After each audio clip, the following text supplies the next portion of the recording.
Bismillahirrahmanirrahim. Assalamu alaikum dear students. My name is Mushtaq Ahmad, lecturer in biology. Now students, आज हम discuss करने जा रहे हैं सेल मेम्ब्रेन के ट्रांसपोर्ट के बारे में। तो जिस तरह स्टूडेंट्स आज आपको पता है कि सेल को डिफरेंट चीज़ों की ज़रूरत पड़ती है, डिफरेंट मतलब न्यूट्रिएंट्स, वाटर और इलेक्ट्रोलाइट्स की ज़रूरत पड़ती है सेल को। और इसी तरह सेल के अंदर डिफरेंट किस्म के वेस्ट प्रोडक्ट्स होते हैं, मटेरियल होते हैं या जो इजाफी चीज़ें होती हैं वो सेल क्या करता है, सेल बाहर बेचता है।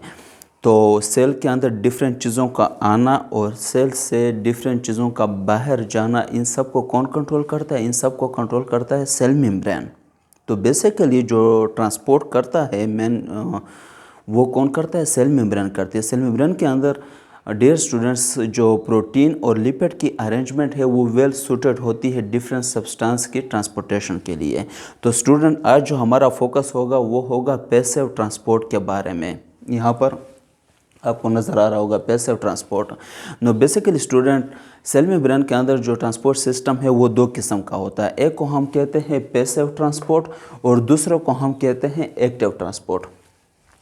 पैसिव ट्रांसपोर्ट क्या है? The transport of a substance from a region of higher concentration to a region of lower concentration. इसमें जो सब्सटेंस होते हैं डिफरेंट ऑक्सीजन के मॉलिक्यूल हो गए या डिफरेंट आयंस हो गए या डिफरेंट और मॉलिक्यूल्स हो गए, तो ये क्या करते हैं, ये हाई कंसंट्रेशन से लो कंसंट्रेशन की तरफ मूवमेंट करते हैं।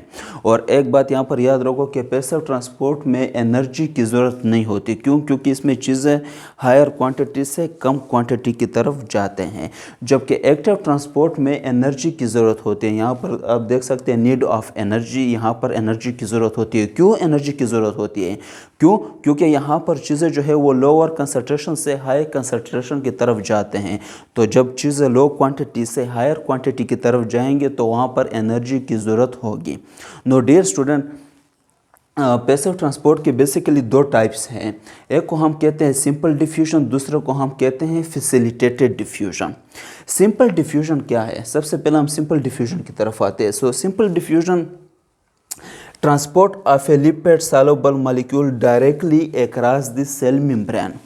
सिंपल डिफ्यूजन क्या है? ये वो डिफ्यूजन है जिसमें जो लिपिड सॉल्युबल मॉलिक्यूल होते हैं वो डायरेक्टली सेल मेम्ब्रेन के थ्रू ही क्रॉस होते हैं, यानी इनके लिए कोई ख़ास रास्ता नहीं होता। डायरेक्टली जो लिपिड बाइलेयर है सेल मेम्ब्रेन की, वहाँ से ये डायरेक्टली क्रॉस होते हैं। और इसमें से मेनली जो मॉलिक्यूल होते हैं ऑक्सीजन हो गया, कार्बन डाइऑक्साइड हो गया और अल्कोहल हो गया। यहाँ पर आपको नज़र आएगा कार्बन डाइऑक्साइड, ऑक्सीजन, अल्कोहल। सही है। ये डायरेक्टली जो है ये क्या सेल मेम्ब्रेन के थ्रू डायरेक्टली ही ट्रांसपोर्ट होते हैं from extra cellular fluid to intra cellular fluid.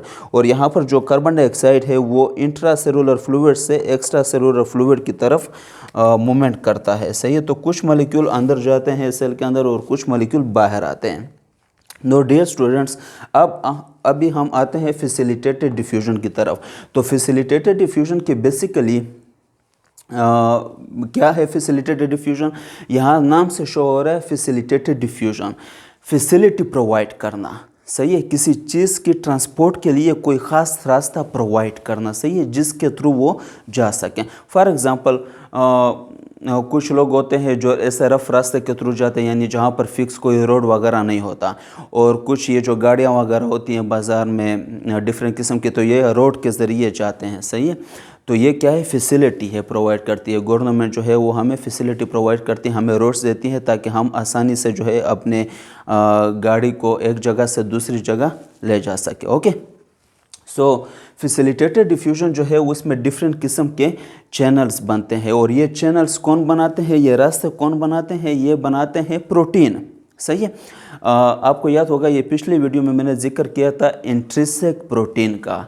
Intrinsic भी कहते हैं इसे और इंटीग्रल प्रोटीन भी कहते हैं। ये क्या बनाते हैं? ये डिफरेंट किस्म के सेल मेम्ब्रेन के थ्रू चैनल्स बनाते हैं, रास्ते बनाते हैं।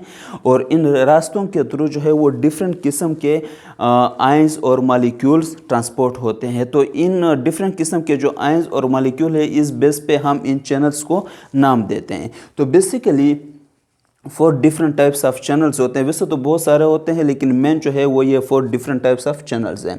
वोल्टेज गेटेड चैनल, दूसरा नंबर पर क्या है, लाइगेंड गेटेड चैनल। तीसरा नंबर पर क्या है, मैकेनिकली गेटेड चैनल। और 4 नंबर पर क्या है, aquaporin ungated channel. Now dear students, एक बात याद रखो, ये जो चैनल्स है इसमें से 2 किस्म है। एक होते हैं गेटेड चैनल, यानी उनका प्रॉपर एक गेट होते हैं, वो बंद होते हैं, सही है। उनके ऊपर एक मतलब ढक्कन होती है, सही है। जहाँ पर यानी इस तरह आपको नज़र, यहाँ पर आपको नज़र आ रहा होगा कि ये देखो, ये यहाँ पर ऊपर, इनके ऊपर क्या है, ऊपर इस तरह ढक्कन है, यानी बंद है, सही है। और यहाँ पर आपको नज़र आ रहा होगा ये क्या है, अनगेटेड चैनल है, यानी इसके ऊपर कोई भी ढक्कन या कोई भी वो नहीं है, ये हमेशा जो है ओपन रहता है, सही है। और ये बाकी चैनल जो है ये बंद रहते हैं, और जब कोई मॉलिक्यूल और आयन इनके पास आता है फिर ये एक्टिवेट होके ऑन हो जाते हैं, और मॉलिक्यूल और आयन इसके थ्रू जो है वो ट्रांसपोर्ट होता है। नो इसके अलावा डियर स्टूडेंट, जो दूसरी किस्म है फैसिलिटेटेड डिफ्यूजन की, उसे हम कहते हैं कैरियर मीडिएटेड डिफ्यूजन, सही है। ये भी प्रोटीन के चैनल्स होते हैं, लेकिन ये कैरियर प्रोटीन से बने होते हैं। तो डियर स्टूडेंट, इसके ऊपर बाद में आते हैं, पहले हम प्रोटीन चैनल्स के जो टाइप्स है उनको हम डिस्कस करते हैं। तो इसके मेनली जो है वो 4 डिफरेंट किस्म, वैसे तो टाइप्स ज़्यादा है, लेकिन जो मेन टाइप्स है वो 4 है, सही है। पहला जो टाइप है उसे हम क्या कहते हैं, वोल्टेज गेटेड चैनल कहते हैं। वोल्टेज गेटेड चैनल क्या करता है, ये डिफरेंट किस्म के चार्जेस और आयंस की ट्रांसपोर्टेशन करता है, यानी जहाँ पर, यानी एक साइड पर अगर चार्जेस ज़्यादा है और दूसरे साइड पे चार्जेस कम है, तो ये उन चार्जेस की from higher concentration to low concentration transportation करती है, सही है। और ये क्या है, गेटेड है। और ये गेट वैसे जो है ये नॉर्मली बंद होते हैं। जैसे ही यहाँ पर कोई चार्ज आता है, कोई चार्ज आयन आता है, तो ये गेट क्या हो जाता है, एक्टिवेट हो जाता है, ओपन हो जाता है, और इजीली जो वो चार्ज है वो इसके थ्रू पास हो जाता है। दूसरी किस्म क्या है, लाइगेंड गेटेड चैनल। ये भी गेटेड होते हैं, यानी बंद होते हैं, इनके ऊपर भी ढक्कन होती है। और ये स्पेशली किस चीज़ की ये ट्रांसपोर्टेशन करते हैं, ये डिफरेंट किस्म की हार्मोन्स की ट्रांसपोर्टेशन करते हैं। डिफरेंट किस्म की जो केमिकल मैसेंजर्स होते हैं सेल के अंदर जाते हैं, डिफरेंट फंक्शन परफॉर्म करते हैं। फॉर एग्जांपल मेटाबॉलिज्म को स्लो करना या हाई करना, और या डिफरेंट ग्रोथ को ज़्यादा करना, सही है। तो इसमें ये फंक्शन अदा करते हैं। तो ये स्पेशली जब यहाँ पर ये हार्मोन्स आते हैं, यहाँ पर जिस तरह देखो ये केमिकल मैसेंजर है एसिटाइल कोलिन, सही है। ये यहाँ पर जैसे आता है तो ये गेट एक्टिवेट हो जाता है, ओपन हो जाता है, और ये आसानी से जो है वो इस लाइगेंड गेटेड चैनल के थ्रू ट्रांसपोर्ट होता है। तीसरा किस्म जो है ये क्या है, मैकेनिकल गेटेड चैनल है। मैकेनिकल गेटेड चैनल स्पेशली जो होते हैं वो प्रेशर रिसेप्टर के लिए होते हैं, यानी यहाँ पर कुछ खास केमिकल होते हैं जो कि प्रेशर को रिसीव करते हैं, सही है। और यानी फॉर एग्जांपल हमारे जो हेयर सेल है, आर्गन ऑफ कार्टी में जो हेयर में है, सही है, वहाँ पर जब वो साउंड जाती है, वो हेयर सेल के ऊपर प्रेशर रिसेप्टर होते हैं, तो वो वहाँ पर प्रेशर देते हैं, जिसकी वजह से वो रिसेप्टर वो उस प्रेशर को रिसीव करते हैं, फिर उसके बाद वो ट्रांसपोर्ट करते हैं आगे ब्रेन के पास, और तब हमें पता चल जाता है कि ये किस चीज़ की आवाज़ है, या किस चीज़, मतलब डिफरेंट किस्म की जो साउंड है वो हमें सुनाई देती है, सही। ओके, तो यहाँ पर जो प्रेशर रिसेप्टर है, यहाँ पर मैंने लिखा पेसिनिन, सही है। या हमारे बॉडी के स्किन के ऊपर कहीं किसी भी पार्ट पे कोई हमें प्रेस कर दे तो हमें पता चल जाता है। तो ये पता किस तरह चलता है, ये इन प्रेशर रिसेप्टर की वजह से चलता है। जब यहाँ पर आते हैं तो ये गेट जो होते हैं एक्टिवेट हो जाते हैं और ओपन हो जाते हैं, ये चैनल ओपन हो जाते हैं, तो ये आसानी से इनसाइड सेल चले जाते हैं। इसके बाद जो नंबर 4 किस्म है उसे हम क्या कहते हैं, एक्वापोरिन कहते हैं। Aquaporin ungated channel. ये एक्वापोरिन जो है ये चैनल होती है, लेकिन ये हमेशा ओपन होती है। ये बाकी चैनल जो होते हैं ये बंद होते हैं, जब इनके पास कोई मॉलिक्यूल आयन आता है या हार्मोन आता है तब ये ओपन हो जाते हैं। लेकिन ये एक्वापोरिन अनगेटेड चैनल है, यानी इसके ऊपर कोई गेट, कोई दरवाज़ा नहीं होता, ये हमेशा क्या होता है, ओपन होते हैं, और ये रिस्पॉन्सिबल होते हैं वाटर मॉलिक्यूल के लिए, सही है। इसके थ्रू स्पेशल जो है वो वाटर मॉलिक्यूल ट्रांसपोर्ट करते हैं। ओके स्टूडेंट्स, नो यहाँ पर जो हमने पहले डिस्कस कर लिया था, जिक्र कर लिया था इसका, कैरियर मेडिएटेड डिफ्यूजन। तो कैरियर मेडिएटेड डिफ्यूजन जो है ये क्या करते हैं, स्पेशल जो है प्रोटीन के चैनल्स होते हैं, जिसे हम क्या कहते हैं, कैरियर प्रोटीन कहते हैं। ये प्रोटीन के जो चैनल्स बनते हैं और डिफरेंट किस्म के चैनल्स बनते हैं, वो कौन बनाता है, कैरियर प्रोटीन बनाता है। तो यहाँ पर आपको नज़र आ रहा होगा ये रेड कलर, इनमें थोड़ा डिफरेंस है। यहाँ पर जो आपने चैनल्स देखे इसमें कोई भी चेंज नहीं होती, यानी जिस तरह ये बनी है उसी तरह ये है, इसमें कोई भी चेंज नहीं आता जब इसके थ्रू कोई भी चीज़ ट्रांसपोर्ट होती है।